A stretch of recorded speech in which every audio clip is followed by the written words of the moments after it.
魂殿因不知名的原因，在中州肆意抓去友之情，直至药尘被魂殿抓走，并不想与熊战鱼死网破，因此退trung阁杀鸡儆猴，以振威名. Lúc này, chỉ thấy Tiêu Viêm với dáng vẻ lạnh như băng đứng giữa không trung, ánh mắt sắc lẹm nhìn chằm chằm về phía đám người hồn điện. Ngược lại, đám người hồn điện và Thiên Minh Tông cảm nhận được khí tức đấu thánh từ người Tiêu Viêm, bọn hắn sợ hãi chẳng nói thành lời. Còn Dược lão cùng mấy chị em nhìn thấy Tiêu Viêm đã thành công đột phá, thì trên khóe miệng lại khẽ nhếch lên một nụ cười nhẹ nhẹ. Phía bên kia, đám người Cốt U sau một hồi trố mắt thì gằn giọng âm độc quát: 2 năm trước, tên tiểu tử này mới gần đạt tới đấu tôn đỉnh phong, tại sao bây giờ lại đột phá tới đấu thánh? Đúng rồi, là Bồ Đề Tâm, khó trách. Lời hắn vừa dứt thì ở trên cao, Tiêu Viêm đã nhanh chóng bay tới bên cạnh Dược lão đang bị trọng thương. Nhìn bộ dạng thê thảm của sư phụ, đôi mắt Tiêu Viêm trở nên băng lãnh để đáng sợ. Còn Dược lão, ông khẽ mỉm cười nói: tiểu tử này, ngươi cuối cùng cũng xuất quan, chậm thêm một chút nữa, chắc ngươi thật sự phải nhặt xác cho bộ xương này rồi. Lão sư, xin lỗi người con đã đến muộn, chuyện tiếp theo cứ giao cho ta đi. Dứt lời, Tiêu Viêm ôm Dược lão bị trọng thương bay về phía xa, nơi có mấy người tiểu y tiên đang tụ tập lại ở đó. Thế nhưng vừa tới, nhìn 3 nữ nhân trước mắt, ai cũng mang thương tích, gương mặt Tiêu Viêm lại càng lạnh đi. Ngay lập tức, anh ấy liền đưa đan dược cho 3 người ăn vào. Nhìn Tiêu Viêm, Thải Lân yếu ớt thều thào nói: cẩn thận. Nghe vậy, Tiêu Viêm khẽ gật đầu, sau đó anh ấy từ từ ngẩng đầu rồi xoay người lại đối mặt với 3 tên bán thánh đang tụ lại một chỗ. Lặng im một hồi, Tiêu Viêm nói một câu khiến cả ba lạnh gáy: phong cảnh ở tinh giới cũng không tồi, các ngươi chôn xác tại đây cũng là một phần mộ tốt. Tiêu Viêm, ngươi đừng có kiêu ngạo, có tin bây giờ ta gọi người trong tộc đến xử lý ngươi không?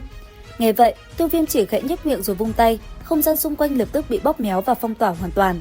Đến đây, Cốt U mới biết cái mồm mình vừa hại cái thân, thấy không còn đường lui, Cốt U gầm lên với 2 kẻ còn lại quát: cùng nhau liên thủ. Dứt lời, cả ba đồng loạt bộc phát toàn bộ đấu khí, mây đen cuồng phong nổi lên, lấy Cốt U làm trung tâm, từng luồng lốc xoáy đen kịt tỏa ra. Phía bên kia, hư ảnh khổng lồ đỏ rực như huyết sắc của Thiên Minh lão yêu sáng lên, còn Tam Thiên Tôn, một cái thủ trảo khổng lồ hiện ra rồi ập tới. Nháy mắt, 3 đạo kinh phong ẩn chứa toàn bộ sức mạnh của 3 bán thánh, giống như 3 con rồng giận dữ rít gào lao về phía Tiêu Viêm.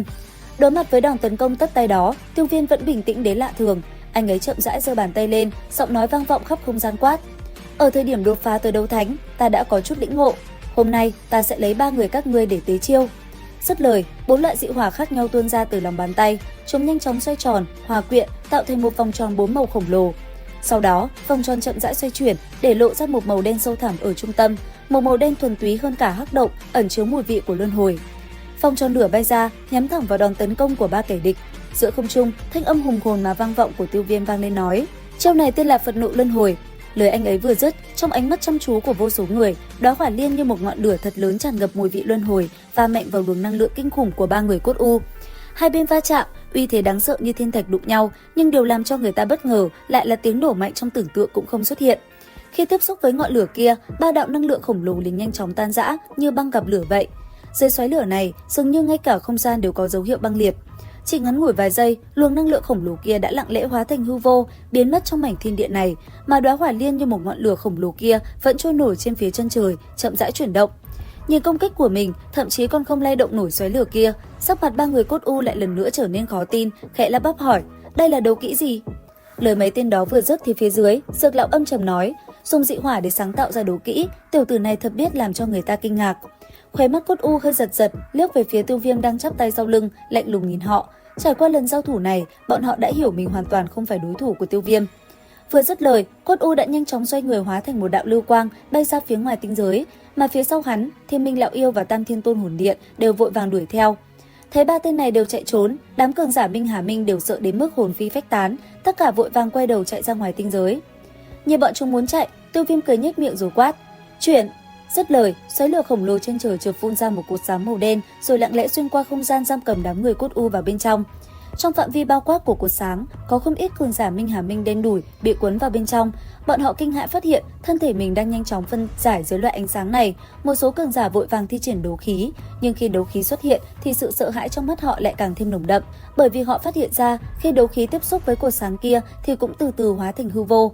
Nhất thời, những tiếng kêu thảm thiết của đám yếu ớt thân thể nhanh chóng tan ra, thanh âm sợ hãi không ngừng vang lên. Thân thể 3 người Cốt U được bao kín bởi đấu khí, ánh mắt kinh sợ nhìn ánh sáng màu đen xung quanh, đấu khí trong cơ thể họ hùng hồn nên vẫn có thể bị chống cự. Thiên Minh lão yêu thấp giọng lẩm bẩm: đột phá đến bán thánh nhiều năm như vậy, đây là lần đầu tiên hắn ngửi thấy mùi vị của tử vong.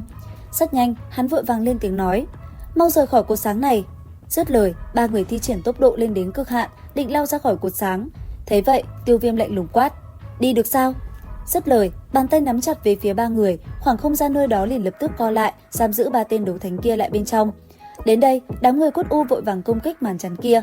Đáng tiếc, thực lực của họ lại chênh lệch quá xa với Tiêu Viêm, muốn phá tan không gian này là điều không thể. Sợ hãi quá, Thiên Minh Lão Yêu hô lớn nói: "Tiêu Viêm, tha cho ta, sau này Thiên Minh Tông sẽ là thế lực phụ thuộc của Tinh Vận Các." Khuôn mặt Tiêu Viêm vẫn lãnh đạm như cũ, hắn chậm rãi lắc đầu nói: "Ta đã nói rồi, tinh giới là một nơi chôn xác không tồi." Thấy đầu hàng cũng vô dụng, hai mắt Thiên Minh Lão Yêu đỏ vằn lên, chỉ thấy trước ngực hắn xuất hiện một cái lỗ đen, từng luồng ánh sáng từ đó phun ra.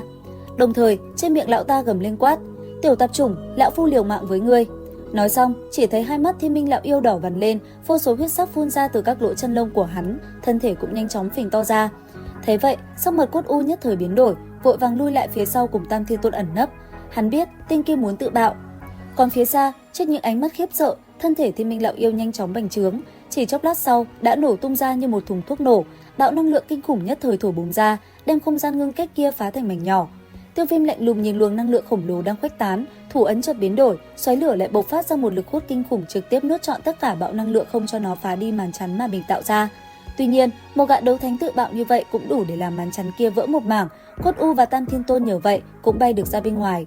Thấy vậy, ánh mắt Tiêu Viêm phát lạnh, anh ấy thuần di xuất hiện trước mặt hai người, hai tay nhẹ nhàng đánh ra một chưởng quát: "Đứng lại cho ta!" Nhìn một chưởng ấn đang nhanh chóng đánh đến, Cốt U xoay người, sau đó hắn kéo mạnh Tam Thiên Tôn rồi đẩy tên này về phía trước chặn lại công kích. Chưởng phong của Tiêu Viêm nhẹ nhàng đánh lên thân thể Tam Thiên Tôn, khiến hắn hét lớn trong nỗi đau thấu đến xương tủy. Tích tắc, chỉ thấy hỏa diễm như núi lửa phun trào từ người hắn tuôn ra, dưới sức nóng kinh khủng như vậy, thân thể Tam Thiên Tôn liền hóa thành tro tàn. Thấy một chưởng của Tiêu Viêm kinh khủng như vậy, Cốt U cảm thấy lạnh từ đầu đến chân, lẩm bẩm sợ hãi nói: "Nuôi hổ gây họa, sớm biết có ngày hôm nay thì lúc trước ta đã trực tiếp thanh trừ tên nhãi này rồi." Lời hắn vừa dứt, Tiêu Viêm thân hình lóe lên, xuất hiện trước mặt Cốt U, sau đó đánh ra một chưởng nói: "Ngươi cũng đi cùng hắn đi." Lời vừa dứt thì cũng là lúc bàn tay Tiêu Viêm sắp chạm tới người Cốt U. Thế nhưng, khi bàn tay hắn sắp đánh lên thân thể Cốt U thì không gian bên cạnh đột ngột chấn động, một cánh tay khô héo như chỉ có da bọc xương nhanh chóng thò ra từ không gian. Khi cánh tay đen ngòm kia xuất hiện, đồng tử của Tiêu Viêm chợt co rút lại, giật mình nói: "Đấu thánh của hồn tộc, rốt cuộc cũng hiện thân rồi sao?" Dứt lời, hai đoàn công kích trực tiếp đánh vào nhau, không gian bỗng nổ uỳnh một tiếng, kinh khí kinh người lập tức bạo phát ra xung quanh. Giữa không trung, chỉ thấy hai luồng năng lượng mạnh mẽ sau kề, vô số luồng năng lượng kinh người bắn ra xung quanh. Một lát sau, chỉ thấy cánh tay màu đen đột nhiên mạnh mẽ xông về phía trước, đẩy lùi hỏa diễm, không gian hư vô nhanh chóng khuếch tán, một cỗ hấp lực liền hút Cốt U vào bên trong. Thấy thế, Tiêu Viêm quát: "Còn muốn chạy sao?" Dứt lời, anh ấy lao lên, ngón tay nhanh như chớp điểm mấy cái lên thân thể Cốt U, làn da ở những chỗ đó liền nổ tung. Dưới sát chiêu của Tiêu Viêm, bên trong không gian hư vô truyền ra tiếng quát lạnh đầy giàn nua quát: "Tiểu bối, dám được nước lấn tới hả?" Cùng lúc đó, vị đấu thánh thần bí kia tiếp tục xuất ra một cánh tay đen xì, khô quát khác, va chạm thật mạnh với một chỉ của Tiêu Viêm. Đoàng một tiếng, từ chỗ va chạm tràn ra một luồng năng lượng phong bạo đáng sợ. Chỉ trong giây lát, hơn 100 trượng không gian hư vô ở xung quanh trực tiếp bị sụp đổ. Sau đó, Tiêu Viêm lui lại vài bước lạnh lùng nhìn về phía xa, đồng thời từ hư vô vang vọng thanh âm quát: "Tiểu bối, đừng vội đắc ý, muốn cứu phụ thân Tiêu Chiến của ngươi thì tới hồn giới đi, lão phu chờ ngươi." Nói rồi, lão mang Cốt U rời đi, không gian từ từ khép lại. Tiêu Viêm nhìn không gian hư vô còn chưa đóng hẳn, lạnh giọng đáp: "Yên tâm, ta sớm muộn gì cũng sẽ tới." Đến đây thì hết tập 172, và liệu rằng tập 173 sẽ có gì hấp dẫn? Theo dõi kênh YouTube Review 5 phút để biết thêm chi tiết các bạn nhé. Xin chào và hẹn gặp lại!